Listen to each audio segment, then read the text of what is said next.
Добар ден и од мене и добре дојдовте во најновото издание на емисијата за практично родителство на УН Плюс на телевизија Телма. Мајчиното млеко е најдобра храна за бебето, затоа Светската здравствена организација препорачува ексклузивно доење во првите 6 месеци од животот, но и доење до втората па и третата година доколку чувствуваат потреба за тоа мајката и бебето. Денеска ќе раскажеме 3 интересни доенички приказни кои што се исполнети со многу предизвици, искушенија и слично. Во студиото имаме неколку бебиња заедно со нивните мајки. Веднаш до мене е Ангела Ристова Георгиевска, мајка на Матео, кој што има 14,5 месеци. Матео спие во моментот, поради тоа не е присутен во студиото. Потоа Тамара Сукарова Градишки, мајка на Маша со уметничко име Елса, така. И Петар кој што има 7 месеци, наку Маша има 2 години и 9 месеци. И Наталија Јовановска, мајка на Јаков, кој што има 9 месеци. Добре ни дојдовте. Ви благодарам што сте денеска вака сите во комплет во студиото. Би сакала да започнеме од првите моменти кога дојдовте дома со вашите бебиња. Со какви предизвици се соочивте? Беше ли лесно или имаше потешкоти? Ангела, вие не успеавте да воспоставите процес на доење? Не. Кога дојдов дома веќе знаев дека нема да дојам. Матео имаше подврзување на јазичето, френулом, медицински не е тонк тае, попознато, значи знаев дека нема да дојам, знаев дека треба да се измолзувам. Има веќе купено пумпа рачна и почнав, меѓутоа патронажната сестра ме убедуваше дека тоа никако не е потребно и слично. Завршивме и дехидрирани и сите пропратни проблеми, па на крај се одлучив подобро да пие мајчино млеко отколку да пие вештачко и подобро да се измолзувам и да му го давам тоа млеко, да го пие и така 10 месеци. Вашата приказна говори пред се за вашата упорност и истрајност. Вие 9 месеци, 9,5 месеци се измолзувавте. Колку пати на ден? На почетокот 8 пати на ден, некогаш станував и навечер, а подоцна па завршив со 4 пати на ден молзење. Така. Како изгледаше целиот тој процес? Дали треба да се проба една пумпа, втора пумпа, болно ли е, лесно ли е, тешко ли е? Секогаш да се избира начин кој што е полесен за мајката. Некои мајки сметаат дека рачната пумпа им е полесна за измолзување, некои мајки сметаат дека со единачна пумпа можат подобар резултат да постигнат. Кај мене беше пробав и рачна и единачна електрична, меѓутоа еден бренд на двојна електрична пумпа се покажа како најефективен.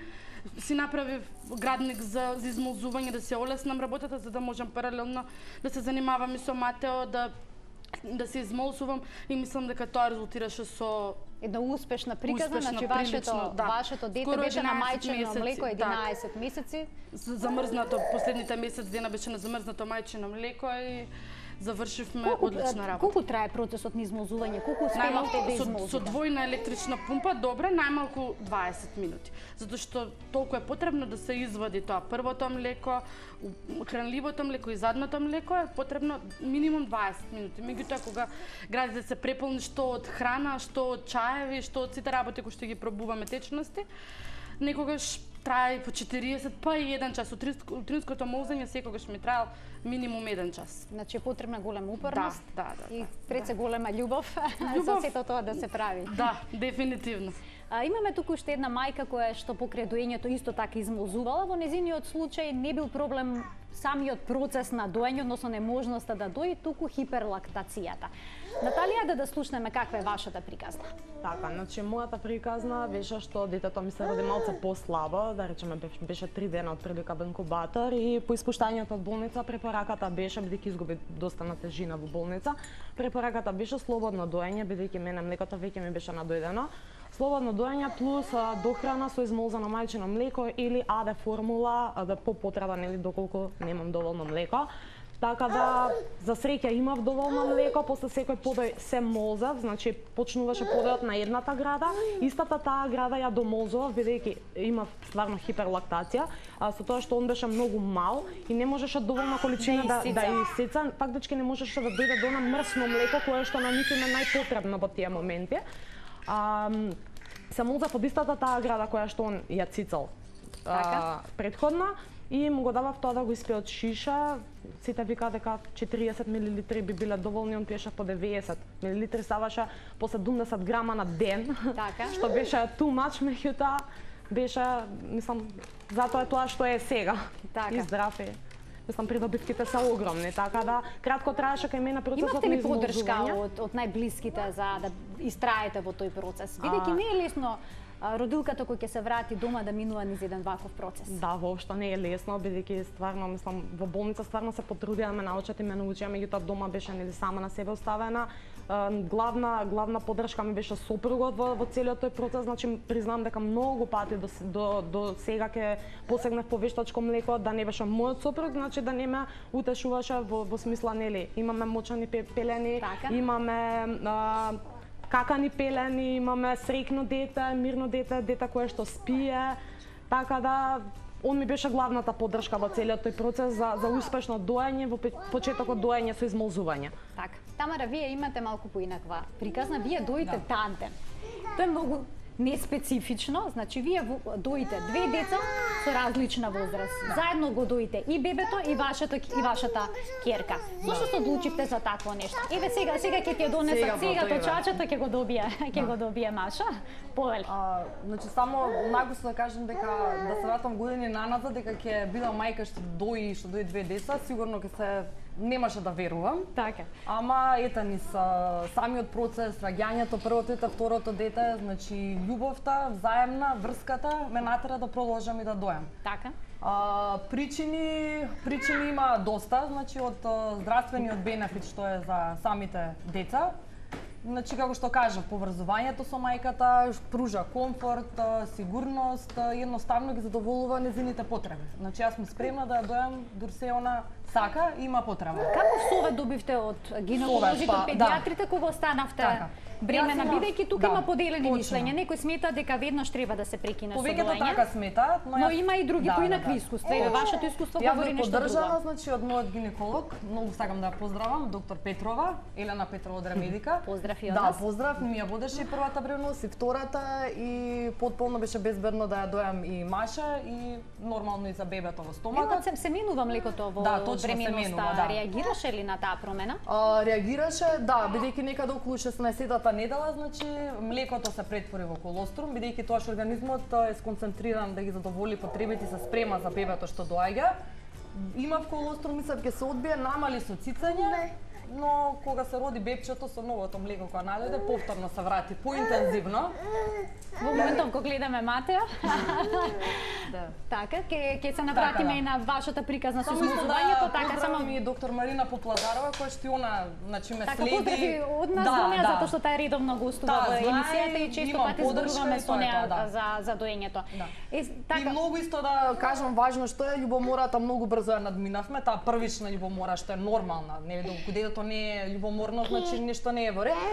Супер се двајцата, посебно кога цицаат заедно. Еве како што растат, тоа се повеќе го согледувам. Значи имаме една прекрасна врска што не можам, значи да опишам со зборови, треба да се почувствуваат, значи дур двајцата цицаат на мене, комуницираат, се гледаат, се смеат, се галат, значи бебето ја обожава сестра му, она исто така него. Значи тоа е нешто што не се опишува. Дури кога лежиме, сопругот гледа и ми вика јас ти љубоморам, значи за Значи вашиот сопруг ви љубомори, ме интересираше исто реакцијата на најблиските, ве поддржа сите кога одлуката да доите две деца исто време? Генерално да, беше чудно, ама ме оставија, значи. Така? Поддршка треба многу. Значи не секогаш луѓето што ме поддржуваа да доам едно дете, ме поддржија да доам и две деца. Кажа дека тоа е премногу. Ама ете како што си тече времето, значи немам веќе проблем, сите се навикнаа и тоа е тоа. Во какви пози дојде? Во моментов ги гледаме фотографиите од Наталија, јас би сакала тие да ги погледнеме подоцна, а може би сега тука би било добро да го илустрираме делот од разговорот за тандем доење со фотографии за тандем доење, каде што е покажано како мајки дојат две деца со еве ги фотографиите. Значи, како доите? Ги користите овие пози, двете деца истовремено, едното го доите, па потоа другото, како изгледа целиот тој процес? На почетокот ми беше потешко да ги дам двете одеднаш. Има потешкоти, бидејќи од преполни гради имав малци болки. Но како што растат ми е полесно. Маша е поголема, знае сама да се намести, сега и Петар знае да се сврти, најчесто во положба на фудбалска топка, кога беа помали. А сега јас ќе си легнам, маше врз мене, малото си е странично легнато и Така, немаме значи нема никаков проблем. Нема никаков проблем. Не се измолзувавте никогаш? Никогаш, значи ниту цуцала лажалка, ниту шише, буквално ништо. Така. Да. Еве, сосема различни Да. искуства од вашето, Ангел. Ајде сега јас би сакала неколку практични совети да им дадеме на родителите кои што имаат потреба да се измолзуваат. Како се чува мајчиното млеко? Вака најпрво би им кажала на сите родители кои што на сите мајки кои што ќе се соочат со овој проблем, слободно нека пристапат на Facebook групата мајки кои измолзуваат мајчино млеко. Така, вие сте сите активни таму? Себично делиме совети. Јас моето искуство секогаш го споделувам, значи заедно со уште мојата пријателка Жаклина која што и она е администратор во групата, значи ние двете имаме едно малце поинакво искуство, затоа што кога јас почнував да молзам ексклузивно да речам, немаше некои многу големи искуства и големи Колега сум. каде да прочитам. Така. Заедно се едуциравме на америчка група за ексклузивно молзење и таму веќе све е поинаку. Таму мајките имаат соби на работа за молзење, таму имаат фрижидери во кои што го чуваат измолзеното млеко, слободно го носат до дома. Овдека кај нас има многу нејасноти во врска со молзеното млеко. Се мисли дека тоа е на собна температура, еве како ова до 24 степени трае 1 или 2 часа, се мисли дека во фрижидер повеќе од 12 часа не може да стои замрзнато мајчино млеко. Така, замрзнато мајчино млеко никако тоа не чини, не е во ред. Вистината е сосем Која е поинака. вистината? Кои се правила? За мајчино млеко на собна температура од 24 до 26 степени, не директно на сонце, може да стои 6 до 8 часа. Тоа го пишува и во прирачниците на пумпите за молзење. Мајчино млеко во обичен фрижидер на полицата над зеленчукот и овошјето, најдлабоко во фрижидерот, значи никако на вратата, може да стои една недела. Мајчино млеко во замрзнување, во длабоко замрзнување, значи не во комора, во длабоко замрзнување може да стои 6 месеци. И уште едно правило кое што ние мајките кои што измолзуваме секогаш го ексклузивно измолзуваме, секогаш го користиме, да го помирисаме, па дури да го пробаме млекото. Доколку тоа има лош мирис. Мирис како на риба, како на скиснато, тоа млеко бебето нема да го пие и не го даваме на бебето. Меѓутоа, знае многу често молзеното млеко, поготово замрзнато, да има сапунест мирис, мирис на пластика, па дури благ мирис на риба. Пак ќе го понудиме, ако бебето го одбие, не чини. Ако го пие слободно, може да си го испие до последна капка. Ништо нема да му биде. А при складирањето, Така, дали може да се меша млеко од еден и од втор подој? Така, Кои се тука млеко од основните два правила? подои не се меша доколку е едното ладно, едното тазе, да речеме. Значи се меша исклучиво на иста собна температура или во фрижидер. Секогаш првен се промешува во шишата. Јас користев чашки за уринокултура, ги купував стерилни во аптека, околу неколку недели ги користев и после тоа ги фрлав. Значи не ги користев долго затоа што се прилично ефтини. Го промешуваш во стрелките на часовникот или обратно, се едно. Битно со нежни вртења не се тресе. Се промешува нежно или со рацете се стоплува за да може да се спои. Потоа може во шишенце, во кесички, во поголеми канистри да се чува во обичен и веќе неколку дена откако ќе стои, а не го пие бебето, може и да се смрзне. Не мора веднаш да се смрзне, истиот ден или после 24 часа. Може да се чека дури цела недела и на крај да се смрзне. Слободно, тоа млекото не се расипува до една недела. Сигурно и тоа се истражувањата до една недела, така да не би ризикувала за повеќе. Јас така правив. Го чував млекото, тоа што секогаш нудев потазе млеко, тоа што ќе остане малце понакрај, го замрзнував. Замрзнува во специјални кесички за замрзнато млеко, секогаш се истиснува воздухот до крај, се запишува дата па и час на замрзнување, значи не на молзење, на замрзнување и 6 месеци од тоа секогаш почнуваме со најстарото млеко. Млекото кое што мислиме дека не чини, не мора да го фрлиме воопшто. Можеме слободно да го ставиме во бањата на бебето ќе има неверојатно нежна кожичка, ќе го прими и на тој начин. Значи може на најразлични начини да се употреби, да се искористи. Сите совети заинтересираните може да ги добијат, како што споменавте, во групата мајки кои измолзуваат мајчино млеко. Така. Значи слободно може да се пријават во таа група и се што ги интересира, вие сте подготвена заедно со и Наталија исто така да дадете совети. Наталија, вие на почеток моравте да викате патронажна сестра дома за да успеете во процесот на доење? Така. Беше ли тоа од помош? Беше од неверојатна помош од аспект што во болница јас го доев со силиконски брадавици. И еве, бидејќи поздравивме повеќе докторки, нели? Јас бе поздравила Лидија Спасова, која што беше со мене уште во родилна сала, која што даде се од себе како она, така сите околу сестри докторки Така, да ми тука можеме помогнат. да ги погледнеме и тие фотографии, има каде има да. фотографии каде што вие почнувате да дојдете уште во родилиштето. Така, точно. Значи, многу ме научи и Лидија ме испушти од болница со совет да што поскоро ги тргнам силиконските брадавици и преминам нели на допир уста на бебе директно на града. Така. Патронажната сестра ми беше од корист во поглед на тоа што жената кога дојде, прво што направи, бидејќи јас имав проблем, Јаков не сакаше, не можеше да фати градата како што треба. Така се случува тоа. Бидејќи имав стварно хиперлактација и патронажната сестра ми покажа во смисла како јас во делот околу ареолата и брадавицата да се одмолза мрачно, за да тој дел омекне, да може бебето лесно да го превземе во своја уста. Така. За да може да цица директно од града да ги сврдиме тие силиконски брадавици. Така. Се измолзувате се уште? Затоа што имаше фотографии со шишенца, така? Да, тоа е всушност шише со мајчино млеко. Да, тоа е шише со мајчино млеко. Сега не се измолзувам поради тоа што он цица директно од мене. Морам да кажам, морам да кажам дека е голем цица, значи ужива во тоа што го прави. И тоа е олеснување, претпоставувам да се големо олеснување, значи престане со еве јавно го измолзување. кажам до сите мајки, се прави жртва, факта. Потешкоти се јавуваат, факта, боли на почетокот додека оттрпнат брадавиците, факта, може да се јави и крварење дури од брадавици. Факта, совет во поглед на болни брадавици, можам да кажам да се мачкаат кремите што се конкретно за брадавици. Меѓутоа не веднаш после тоа да се облака мајца, туку некое време да речем топлес да се шета до дома додека да упијат кремите за да може целата таа состојка на кремата да навлезе внатре и да направи регенерација на самиот тој дел што треба да се регенерира. Совет силиконски брадавици да се сврлат директно на града, придобивките се огромни. Почнувајќи од делот кој што брзо смирување на детето, нема плачење, нема заоѓање од плачење. Значи на прво кенкање се дава града, детето се смирува, детето одма заспива, значи не е тоа некој процес на нишкање, на пеење песнички и такви работи. Кај тандем доењето веќе има нешто тука друго ќе преминеме. Јас личното искуство мене ми е тоа, значи он така заспива, така се буди, тоа му уживање, тоа му е сен, значи целиот негов свет му е цицањето.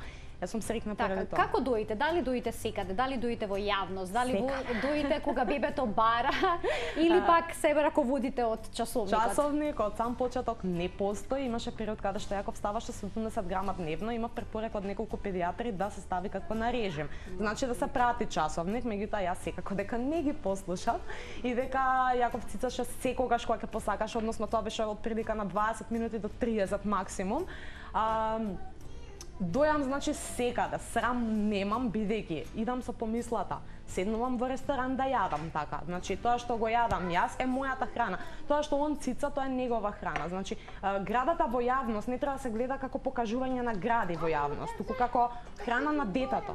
Так. Значи, како што мојата чинија со јадење пред мене, јас јадам од неза, моето дете јаде од мене. И тоа е за пофалба, не за срамење. Мислам дека предрасудите постепено се надминуваат. Гледам се почесто мајки кои што дојат во јавност и тоа е за поздрав.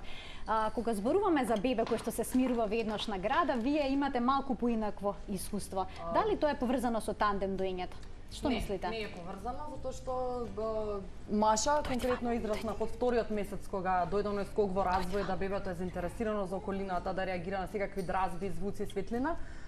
Не можев никако, значи, да ја натерам да цица. Секогаш, мислам, знаеше да се исплаче, да биде нервозна, дополнителна нервоза што не може да цицне, а и се спие, не може, се нервира. Начинот го решивме, значи, со носење во марама, па потоа во ергономски кенгур и така се израснав до 9 месеци. Значи, да речеме и до година, да. Со долги прошетки, затоа сакам да им кажам на мајките кои што се соочуваат со тој проблем да не се откажуваат, дека не е тоа проблем дека немаат млеко, туку едноставно, значи, детето премногу реагира на дразбите на околината. На околината. Сега со второто проаѓам низ истата фаза, само што не е поднамалено, не е како незе. Тоа си е сепак карактер, значи за на детето. Така. И едноставно таа фаза ќе помине, она се конечно заспива и преспива, ги преспива вечерите на незини 2 години, 2,5 години почнавме со еднаш будење. Инаку од кога родена таа се буди буквално значи на сат, на 2. Така, навечер се буди и вашето синче. Тоа има еден голем проблем на мајките кои што дојат. Постојаното будење, на час, на час и половина. На заби се буди на пола час. Така. Значи на пола час. Можеме да го сведочам дека го имат истиот проблем 22 месеца, така што тоа трае се Значи до бебето е гладно. Да. Значи бебето се буди од навика, бебето се буди од потреба да осети мајка, за контакт, за потреба. Да. за утеха, значи не е Да. гладно, дефинитивно. Јас уште со Тамара би сакала да проговорам за моментната состојба со криза во доењето, со тандем. Со тандем доењето, вашата поголема киркичка во моментот реагира со тоа што ќе ве гризне и слично. Е сега вие барате начин тоа да го решите и не помислувате за откажување, односно одбивање на детето од доење. Да, значи Тоа ми беше интересно дека и покрај тоа што тај има 2 години 9 месеци, покрај тоа што имате проблем, вие сепак сметате дека треба да продолжите со доење на да, двете затоа што деца. сметам дека за секој проблем има решение и пред се решението треба не само за доењето и за секој однесување на детето треба да го најдеме во нас родителите. Тие се одраз на нашите емоции и чувства. Така да сум приметила дека во нервозни ситуации, дека доењето не е баш така лесно како што те кажуваа, значи уживај ти доеш, ја вадиш градата и завршуваш работа. Да, во некои ситуации кога си на одмор, не треба да подгледаш, да се измолзуваш е лесно. Но баш напротив не е лесно, како што се раѓа бебето и понатака во процесот, ја дојам веќе скоро 3 години, поминуваме ни различни периоди на вадење, заби, не знам, на стресни ситуации. Се тоа си има своја тежина, но се тоа поминува, значи. И ние тоа сега го совладуваме со смирување, значи со мое смирување и она се смирува. Така да мислам дека не треба мајките одма да се откажат, туку треба да најдат начин, значи како повторно да се поврзат смирено со своите бебиња. Така, Ангела, што е со на млеко што останува? Дали може да се направи кашичка со него? Вие сте сега доста активни во тој поглед, правите домашни кашички, може ли да се употреби за кашичка, замрзнатото млеко измолзено? Да, дефинитивно долго време откако почнавме со кашички, ги правев само со мајчино млеко, исклучиво загреано во топла вода, значи никако директно на оган. На рингла, значи не се става? Не, значи се загрева во жешка како вода. се одмрзнува на презина? Значи ја вадиш кисичката од замрзнувач, ставаш во јас лично одмрзнував во обичен фриџидер на раф, стои до следниот ден веќе е одмрзнато, само го затоплувам ако моето бебе не пиеше топло млеко, еден денес не пие топло млеко, меѓутоа може да се одмрзне во чаша со топла вода. Ставаш кисичката, после притураш во шишница и толку. Значи се прават кашички, одличен сутлеж се прави со мајчино млеко и мелен ориз. Не знам, кога веќе ќе почне глутен бебето, гриз со млеко.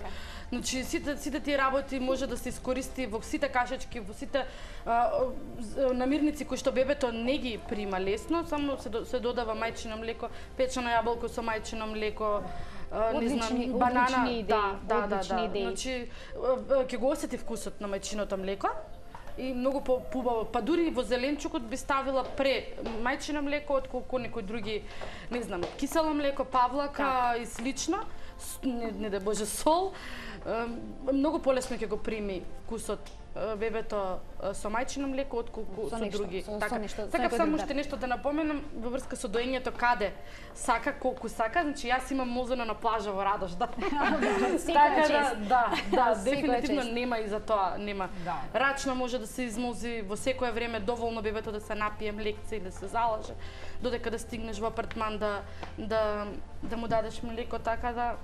Ви благодарам што бевте тука. Вие сте 3 исклучително посветени мајки. Ми беше драго што ве запознав. Тука си вашите сопрузи зад камерите кои што добро се сноѓаат со бебињата. Има уште многу да се зборува на тема. Има нашето време ми дадоа неколку пати знак дека истече. Елса, морам Елса да ја поздравам. Има прекрасен фустан, се надевам дека уживавте. Ќе се видиме повторно, ќе ве поканам повторно. Се надевам. Јас сум веќе втор пат, така. Да, веќе сте втор пат, значи ќе се видиме уште едно, сигурно. Тука го заокружуваме денешното издание на емисијата. Се надевам дека добивте корисни информации од прва рака. Пријатно.